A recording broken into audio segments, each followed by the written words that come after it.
হে এনেকৈ পুৰুষক মহিলা আৰু মহিলাক পুৰুষ কৰি দিব পৰা যদি অসমত বা পৃথিৱীত মানুহ কোনোবা জন্ম হৈছে, আটাইতকৈ চৈতানী মানুহ যদি কোনোবা জন্ম হৈছে, তেওঁৰ নামটো হ'ল হিমন্ত বিশ্ব শৰ্মা।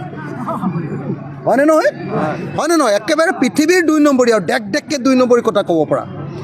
সেইকাৰণে মই এটা কথা স্পষ্ট কৰি দিব খুজিছোঁ যে অসমৰ মানুহে হিমন্ত বিশ্ব শৰ্মাই 2 নম্বৰী কৰিছে, গতিকে হিমন্ত বিশ্ব শৰ্মাত বহি থকা আপোনাৰ জনতা ভৱনত ধৰ্ণা দিবই।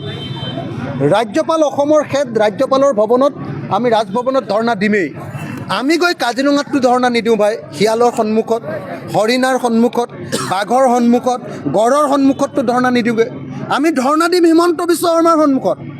আৰে হিমন্ত বিশ্ব শৰ্মাৰ গালত খৰ হৈছে, অখিল গগৈ গালত ইয়াতে দৰৱ লগাই দিলে কিবা কাম হ'ব নেকি? হয়নে নহয় কওক?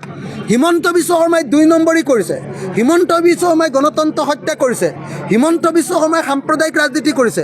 গতিকে হিমন্ত বিশ্ব শৰ্মাৰ বিৰুদ্ধে আমি ধৰ্ণা দিম আৰু জনতা ভৱনত ধৰ্ণা দিম। গতিকে হিমন্ত বিশ্ব শৰ্মাৰ কথা ইয়াত আইন নহয়।